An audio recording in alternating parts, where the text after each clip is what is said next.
How's everybody doing out there tonight? New York Islanders get the first win of the season. Welcome to Canadian Islander fan.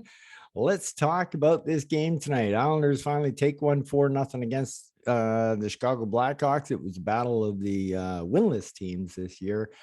And it was the Islanders heading into their third straight opposing home opener for the other team. So first thing I want to talk about, I'm going to do a little bit of a format change from what I had been doing. I was being in the game recaps before, I was being very detailed. I exactly when this happened and when that happened. To do that, I had to take notes while the game was going on.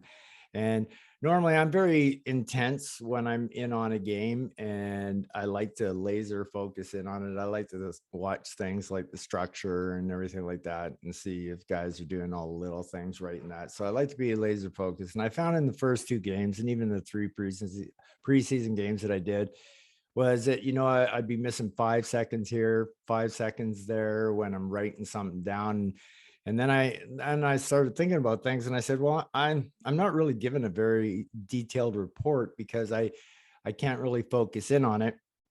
And then I also realized that I love watching New York Islander games, and taking notes for me kind of impedes that enjoyment. So I'm going to try a different format, and I'm going to try a different one even than the one I'm doing tonight for the next game. So basically what I'm going to do is I'm just going to freelance it I'm going to try to keep these videos down around the 15-minute mark if I can. Maybe this one won't be because I'm going to be pre-explaining this video here.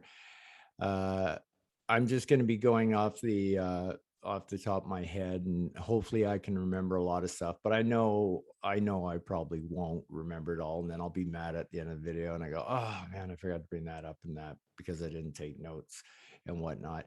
But I also found that watching back on my podcasts that it didn't seem to be me. I'm more of a freestyle kind of guy. I think I come off better when I'm talking freestyle instead of trying to read notes and that. And then I'm doing a lot of ums and ahs, and I don't want to do that kind of stuff. So I'm going to try my best to do it. However, for the next game, I'm going to try another different thing. What I'm going to do is I'm going to do it between periods so that I don't forget as much, instead of doing it at the end of the video here, or at the end of the game here, where I already know the score is 4-0 before I've even talked about the game. So yeah, that's what I'm going to do the next one. I might be doing, a little bit of tinkering with it here. So kind of bear with me. And you can always let me know in the comments below what you like, or what you don't like. Like if you'd like me to go back to the old format, I'm not really sure I can go back to that old format now, because like I said, I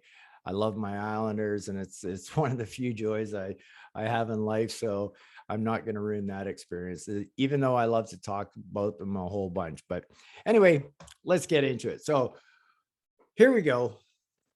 First game of the season, Islanders let me down. It's not the team that I thought I was going to see. Second game of the season, I said, let me down in the first game. They're going to come out storming tonight. Wasn't the team I thought I would see.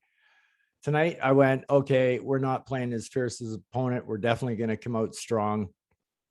And we didn't again. I thought it could have, it had the potential to end up to be a very, it could have been a very, very rough game for us if a few things here and there hadn't went wrong for us. So one of the first things I noticed is in the game is Ilya gets two shots on him, and he looked shaky again. He just didn't look right, and kind of like the way he looked last game, even though I still don't think he was bad in the first game, because I don't think he had a chance on any one of the 5 goals. 2 deflections, one roof daddy one timer from on a power play cross ice. Niederreiter barreling into Sorokin to bring his whole body and the puck over the line.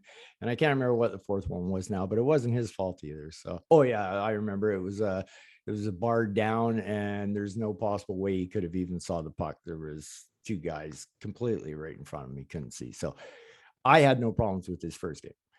But after that second save, wow, it looked like the old Ilya from last year came back. All of a sudden, he was starting to look smooth. He was coming out. He was he was aggressive in the net tonight. He was there's a couple of times where he was like a yard and a half outside his crease when he's smothering the puck, and I'm like, yeah, that's the way to attack it, Ilya. So anyway, if it wasn't for Ilya, we could have been in big trouble, and our psyche might have gotten bad after a first period and whatnot.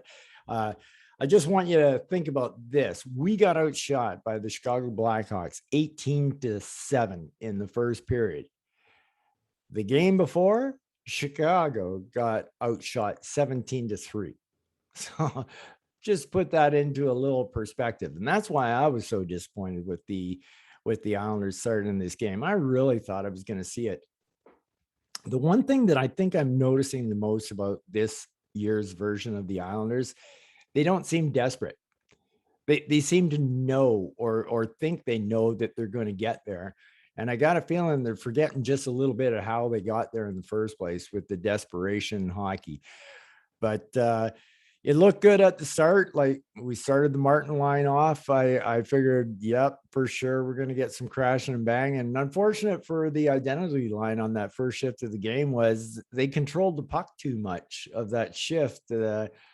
When they didn't, they started banging right away. But I think they all three of them only got one hit in, and then they got the puck. And well, you can't be going around smoking people when you got the puck. So anyway, it was a good start. It was nice to see. It was good to see the identity line back together. And then, there was an early giveaway by Chera. Oh man, that's a whole nother kettle of fish, that guy. Yeah, man, he got burned a lot of times tonight too for ones that Ilya made up for him. And I don't know. I just don't know. Do I keep the faith in Chara? But like I said, last year I kind of believed that he wasn't that good last year with Washington. So I just thought he'd be better with us because our defensive structure. I thought it might help him out a little bit, but it really doesn't seem to be doing that. So I was really disappointed in him. I noticed. I guess we should talk about Anders not being in the game. That really sucks. Hopefully, it's not COVID and it's just a regular cold or maybe food poisoning or something like that. But boy, did it make a difference in our first line. So even though I thought Bellows didn't have a bad game, I didn't think it was great. He was doing what he has to do. He shoots the puck when he gets a chance to shoot. But there was one really bad play, and that's one where they ended up with a 2-on-1. Bellows was back checking, and he was basically maybe just a half step behind the second guy as they were breaking out, as the Hawks were breaking out on a 2-on-1. Now, Chara was the guy back, and Seth Jones was one of the guys coming. And Bellows took the wrong guy, and he turned it into a 2-on-1 where he actually outskated the guy, but he took the wrong guy. He went for the far guy when he should have been taking the near guy because he was right beside him.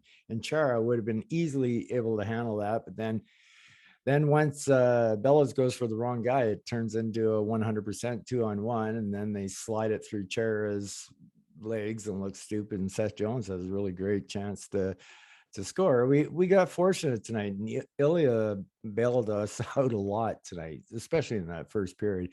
I mean, 18-7, that's just kind of crazy against Blackhawks. So yeah, I'm not gonna lie, I definitely was a little bit concerned for sure. And then finally Beauvillier gets us a goal. And it's a huge relief to get that goal because we need to play up for a change. We haven't been playing up. And I'll say one thing about that goal. On that goal, it was unassisted for Beauvillier. You could give Oliver Wahlstrom 2 assists on that play. He basically by himself working on 3 guys back there, outworked him, and that puck bounced the right way to get to Beauvillier. And I mean, that goal just doesn't happen without all that work from Wahlstrom. I will go out and say right now that, in my opinion, Barry can say that Pajot has been the best player. I don't think he has been, but I know who the best player has been the last two games, and maybe Barry's just taking averages of the two because, in my opinion, Wally has been the best Islander back-to-back games, not counting Sorokin. Sorokin tonight was absolutely brilliant. So, uh, but I put Wally and Sorokin on even level for tonight's game, and I thought Wally was the best, definitely the best forward last game. So, anyway, after being outshot 18-7 in the first period, we escaped with a 1-0 lead. Don't deserve it. Thanks, Celia. We got it, and Bo as well. So I'm feeling a little bit better going into the second period now. And just watching Wallstrom throughout this whole game, even Wallstrom starts great in the second period. He's ripping shots from everywhere. It's almost like sometimes his shot, when it hits the goaltender, it almost looks like it's going to knock the goaltender over. And man, he was firing from everywhere and anywhere tonight. And it pays off. And he gets his first goal of the night. And all of a sudden it's 2-0. I finally breathed a sigh of relief because I really wasn't sure we were going to win this one, but Wally definitely took over tonight, and it was great to see. I really like Wally a lot, and I think a lot of people like him and Islander Nation as well, and they just want a reason to cheer for him. And I think he's yet to have that consistent be in the lineup all the time, and I think if he gets it, we're going to get to see that guy that we think we're going to see, and that would be wonderful that if he turns out to be that kind of guy. So anyway, we're feeling good now. We're up 2-0, and I can see us starting to we're in the third period now, by the way, too. I guess I should have said. Doesn't really matter what period. I'm just talking about the whole game in general. So Wally comes out and he scores again. And what a beautiful goal. What a beautiful goal this was. What a great pass by Pager right across the seam, but the spinorama as well on it. I really enjoyed seeing that from him. And I also noticed Pager, for the second time now, has also done the dump in and dropped it about 5 feet right in front of Fleury. Didn't quite get the bounce, but now that's 2 for Pager and that's 2 for Pellet. And I've kind of noticed they like to do it when they're penalty killing, or when they're gonna do a full-on line change. And yeah, so we're gonna see one this year. We're gonna see one of those fluky bouncing goals. As long as, even if it's only Pellet and Pager trying it all year long, if they do it enough times, it's going to go on the net. I have no doubt of it. And it's going to be awesome when it happens too. That's for sure. And then Cal, does Cal ever score a goal that's not bar down? Like it just seems like every time the guy scores a goal, it's just a beauty bar down goal. And now we're up 4-0, and I'm feeling pretty good about things now. And then I'm saying, guys, whatever you do not give up Ilya's shutout. He definitely deserves the shutout in this. And I think that goal that they scored at the end of the game there was preventable, and it didn't need to happen. It kind of ticked me off a little bit too, because I got Ilya in my fantasy leagues on both my teams. So shutout would have been nice for sure in the old fantasy league, but yep, not to me. But I don't care. I'm just happy to get getting the win is the most important thing. So yeah, that was quite a bummer, but especially being outshot by Chicago to, what was it, 40-29. So overall, I was pretty disappointed for about a period and a half. Maybe I should just say a period. We slowly started climbing back to looking a little bit like the Islanders that we know we are. Maybe by about the halfway mark of the game, we were now starting to almost play on even keel. And of course, in the third period, then we just took it to them the Islander way. And that was, well, third period was our best period of the season, no doubt about it. As they were, you could tell the difference in style of play and whatnot. But just taking a look at the guys who played tonight. So if we looked at the if we looked at the first line, Palmieri had a pretty good game. Not his best of the three, but consistently he's been okay. Tonight he wasn't 100% noticeable. Had one really good shot get off there, and so he had a couple of good scoring chances. Was skating all over the place. Not Barzell's best game of the season so far, and it's a short season, but those things happen. It's not like he played bad, and the same with Palmieri. He didn't play bad either, and I thought Bellows did okay. I thought he did okay, and that's the word I'll use is okay. He did what he's supposed to do, uh, but it just shows you what a drop and the effect it had, like on Palms and Bars at the same time by not having lead there, and totally not putting any shame on Bellows because I thought Bellows actually had a pretty good game. He did what he does, and that's shoot, and yeah, so I'm not going to knock him for that. Second line, wow, yeah, no, I didn't think any of them looked good. I know Beauvillier scored a goal, but that's that was about all we got out of the second line tonight. And I thought that was one of the reasons we had so many shots on net against us was the second line was playing so badly. So thankfully, so I'm not even going to talk individually about any one of those three. I thought they all had a subpar game. But once we get to the third line, of course, then things pick up. Parise once again had typical Parise game, how he plays, hitting, skating, back checking, and scoring chances. And he did all the above, check all the above for him. Pager to me, I guess if Barry thought that before this game that Pager was the best Islander, he's going to continue feeling that after tonight because, in my opinion, tonight was Pager's best game of the young season. So happy to see that. Great play, beauty assist on Wallstrom's goal there. Ironically, 4 goals and we only get 1 assist. So go figure. Hey, I'll take him any way we can. That's for sure. Fourth line, still weren't hitting on all cylinders, but they were definitely a notch above what we were getting with Ross and Leo there. So there was 1.1 shifts. I think it was in the third or it was in the second that turned the tide just a little bit, and it was really good to see them out there. They'll be getting firing on all cylinders, I'm sure, in no time. So decor wise, what can you say? It should have been a shutout for the Islanders. So what? It's hard to be too nitpicky against the decor. I just do want to come to the defense of Scott Mayfield on his penalty.